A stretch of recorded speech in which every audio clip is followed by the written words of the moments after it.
Hail and welcome to the Black Tower. I am your host, your guide, your brother, the Sorcerer Monasul. I've been kind of busy. As I've been gone for a week, I've done 2 videos. One with Darren Taylor, known as Asbjorn Torval. If y'all have a chance, go check out his stuff on rune magic and other stuff. Also with the Grand Infinity, Mr. Joe March himself. I gotta say, I really enjoyed doing these videos with these guys. I apologize for the video quality on my end with Asbjorn Torval. If you do get a chance to go check it out, I was having problems with the sound on my end. I don't know what's up with that, but I'll get that fixed. Anyway, so on with today's show. Let's do this. Let's do some magic. A sorcerer's work is never done.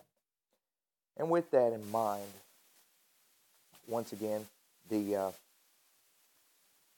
Simon Necronomicon, which if you've got your handy-dandy copy, only costs $8.99. Cheap book. Really good book, though.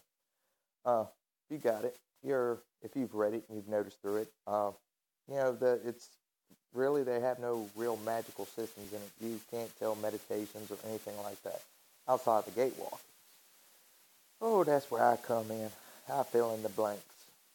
Using my background in ceremonial magic of the Golden Dawn and of the Lima style stuff.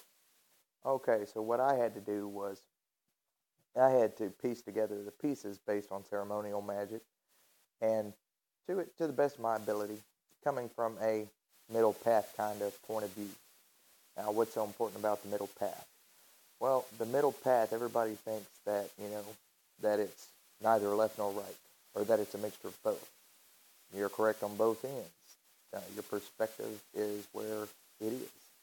But the middle path is one in which, you look at the pros and cons of both the right and the left hand, so to speak. And you find the pieces that actually work, the pieces that actually fit, and the ones that are actually balanced. So the trick to the middle path, or the middle pillar, is balance. It is temperance in the tarot. So, who else was about temperance? Enki. Well, let me explain that one just a bit. Okay, so you had the salt water, and you had the fresh water. Salt water was like the water of the oceans, the seas, and stuff. Fresh water was like the water that came out of the ground that you could drink. Okay. Now, temperance on the tarot shows 2 vials of water being poured out into one pool. Okay.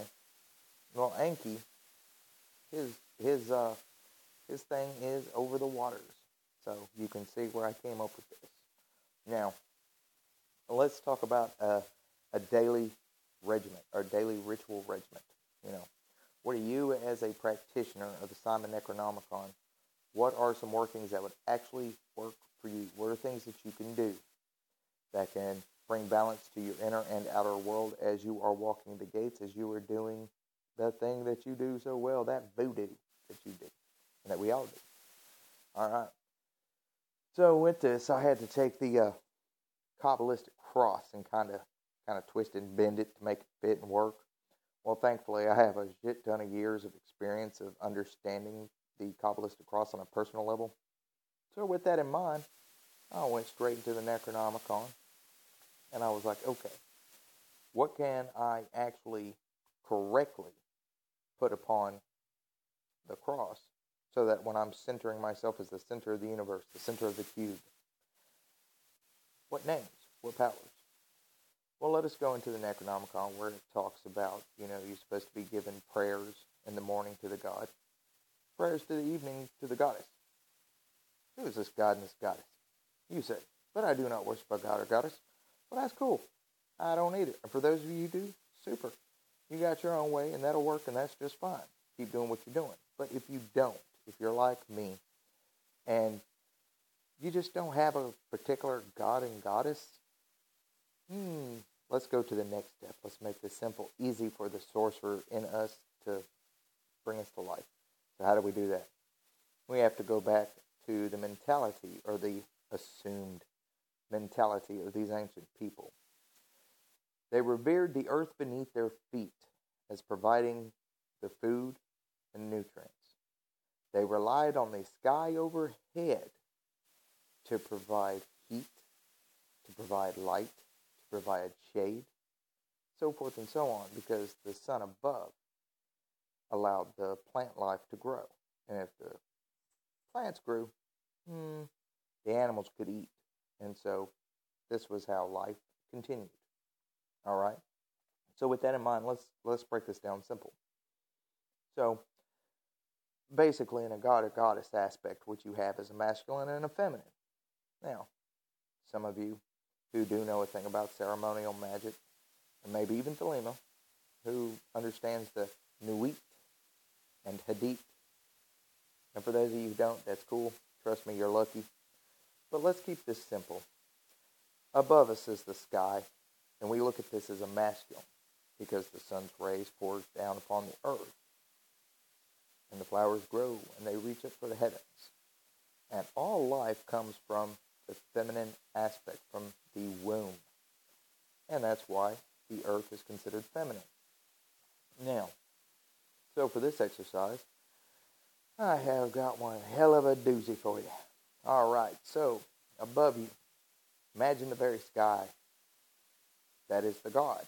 So when you're saying your prayers in the morning to the God, to the sky, to the heavens themselves, because it was always considered masculine. The moon and the sun were considered masculine. Check that. That's kind of funny. A greater and lesser light according to the Bible. That is very neat if you ever twist that around in your head a little bit. But anyway, staying on track with what we're trying to discuss here. So in the morning, you would give your prayers to on the heavens. In the evening, you would give prayer and incense unto Ki, the earth mother. And that's how you could do that in a very simple, easy form. Now, let's get to the Kabbalistic cross. Now, for this, I chose on as above, Ki as below. Nergal is the right shoulder because it's might. I chose Marduk for the left because justice is what it is and it works. And because in the Kabbalistic cross, thou art the kingdom and the power. The power is might. And the glory. Glory is, in this sense, a form of being just, of recognizing action, right hand, reaction, left hand, and this is where you get the Nergal and Marduk. So how would you do this? Well, you have to vibrate names, words, power, and all this other stuff. How do you vibrate? Some of you, most of you probably already do know, but I'm going to throw this out there for the new viewers and for those who may not know. Vibration is when you take a word or a name and you put some extra energy into it. So for this, we're going to say on. On. You see, that's how vibration works. So it's, you pull the energy from the sky down to your third eye. On. Draw it down to between your legs at the ground beneath your feet.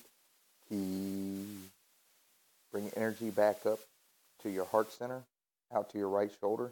Nergal to your left. Marduk back to center. Kakamu Salah. Now, Kakamu Salah is a, sometimes it's Kakama, sometimes it's Kakamu. But for this, it's Kakamu Salah. And I'm not really going to go into all the why it's used Kakamu instead of Kakama. I'll let all of you do the research all you want because all I'll get is arguments over it. And so this is what I use. Okay? So it's An, Ki, Nergal, Marduk, Kakamu, Salah. Now, the important thing is that when you bring your hand center of your chest to vibrate Kakamu, Salah, it's important that you realize that from above your head, you drew a line right down the center of you. This is the central cross of the Kabbalistic cross. Now, when you brought it back up and you went to the right, the energy extends past your right shoulder off into space. And when you went to your left shoulder, energy went out into outer space, out to your left. Now, this is made a cross. Those are the four center points of a cube. However, at the center where you said Kakamu Salah, there was a line that pierces you. Pierces the heart center, goes behind you and before you. Now this acts as a central axis on a cosmic level. That is why it is called the cosmic cross, because think about it. A cross was used to hold a person up, a body up, okay? Well, in this, we're creating the exact same thing. And we're claiming ourselves to be the center of the universe. Now, this is just my form, and I call it the cross of equilibrium. And this is using the Necronomicon forces. This is using the gods and the powers and so forth and so on. And this is how, if you were going to do it, you would want to do it. Now, if there's anyone out there who has better ideas about the names and stuff and actually understands ceremonial magic and understands the formulation of all of it and why it's important to know the difference in the names that you are invoking at each point, feel free to knock yourself out. You want to change it up, go for it. But I found that this works very, very well because it attunes you energetically to the forces of the Necronomicon. And it actually works in the exact same manner. The energy feels different than the Ata, Malkut, the Gebira, Pagedula, Le'alam, Amen. But remember, the Necronomicon is lunar magic, not solar magic. So this is, in a sense, why the energy will feel different than the Kabbalistic cross, because you're working with darker energies here. Okay, darker does not mean evil or bad or whatever. It just means forgotten. Okay, so it's older, if you will, hence forgotten. Now, anyway, now on to the rest of the fun. Now, for the second part, if any of you know anything about how to draw the lesser banishing ritual of the pentagram, and that's very important. The reason why the lesser banishing ritual of the pentagram is used in daily rites is because it's to remove the things of the four elements from your mind, from your being, from your universe, and expel it. It's not allowed. That's why they use the lesser banishing ritual of the pentagram. Okay? We're going to do the same thing, except we're going to use the names given to us in that handy-dandy book. Oh, yeah, baby. Ain't never going to let you guys down. I love each and every single one of you as if you were my own flesh and blood. Protect you, take care of you, guide you to the best of my ability. So let us get on with doing just that. Okay. Now, you're going to start off doing the cross of equilibrium, like I just gave. Now, facing north, you're going to want to draw the pentagram, and because I like the language of the Necronomicon, the aura. So, what is the look up earth banishing pentagram so that you know which one, because it's from top to right, bottom leg is fire. Top left is air. Top right, water. Bottom left is earth. Back up to spirit. But now, see, that's not what we're doing. We're going to go from top point to bottom left. That's earth. And that's earth. Earth banishing. Excuse me. I'm sorry. I'm having a day here today. Anyway. So what you want to do is bottom left from earth up to spirit.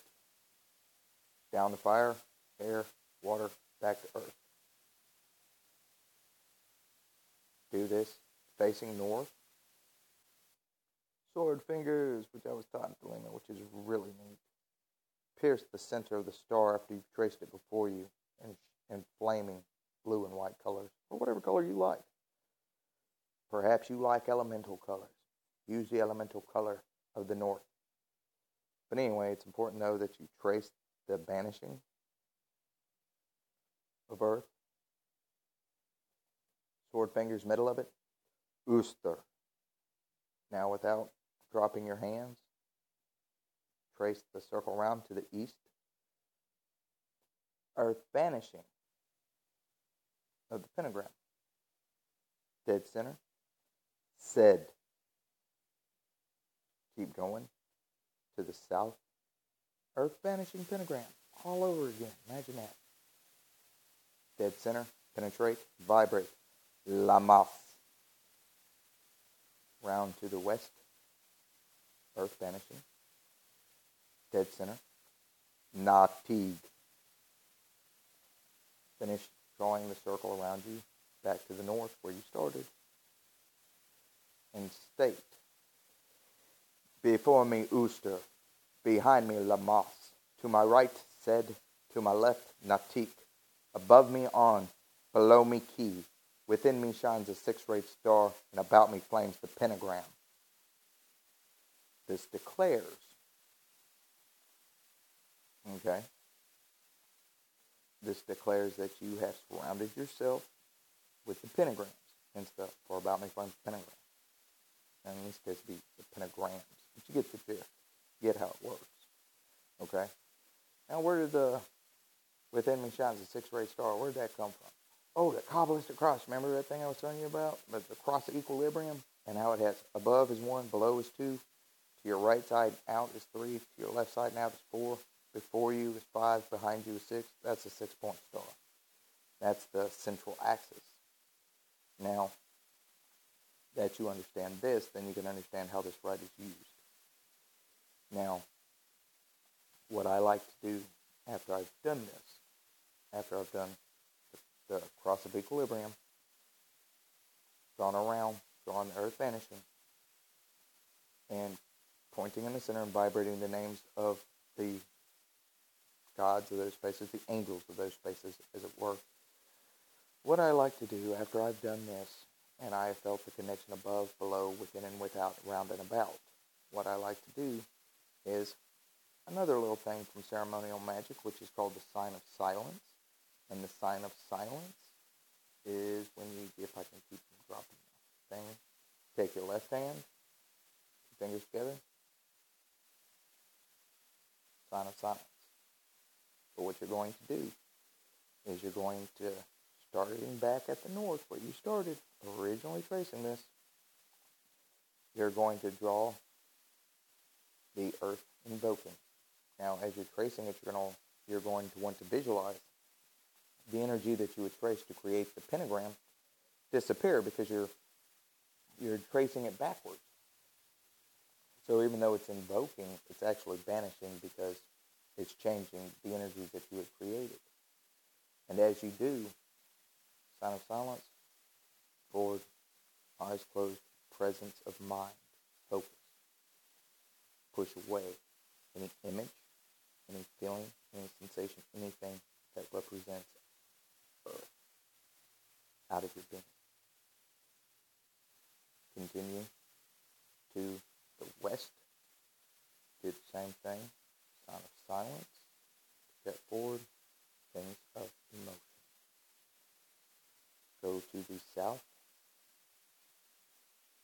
Earth invoking. Sign of silence.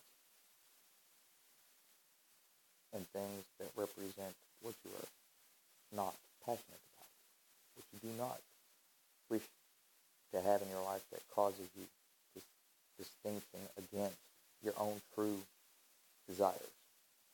That's what you want to banish there. And then you want to go to the east, do the earth invoking, seeing the lines disappear, sign of silence, thought. The thought that you do not wish to think, and see it vanish unto the airs, unto the ether, back far the fuck away from it. Turn back to the north. Repeat with the Kabbalistic cross, or in this case, the cross of equilibrium, on Ki Nagal Marduk Kakamu Salah. Now, what this has done is you started off by creating yourself as the center of the universe. You then cast the pentagrams around you, set their guardians, their angels, to stand placed there. You then recognize them. You then combine them through the self. And then you banished the essences that you did not want within your own world. And then you seal it again, showing that you created yourself at the center. You created the shell around you. You pulled the things out of yourself you didn't want, and you cast them outside of your magical diamond, your your star shape, whatever you want to call it, whatever word you have for it, use it, it works. Well, that's the general gist of it. If you can do this on a daily basis, I try to do it at least twice a day, once when I get up and once before I go to bed. The reason why is because as we go to sleep, whatever we've entertained in our mind and in our heart and in our emotions throughout the day, you remember how when you're casting a spell, you want to forget it for it to manifest? Well, can you imagine the shit you will manifest in your sleep because your consciousness goes out of the picture? Oh, that's not good. So that's why we want to do it once when we wake up, to align ourselves to the waking, to the consciousness, to where the sun rises in the light of the day. And even if you're awake all night, sleep during the day, it doesn't really matter about the example I'm giving of the light of day and dark of night or whatever. But it's when you rise that the sun shines. And when you go to sleep, that is when the moon has risen. That's when darkness falls. And this, my brothers and sisters, is what I got for you today. Peace and blessings. Catch you later.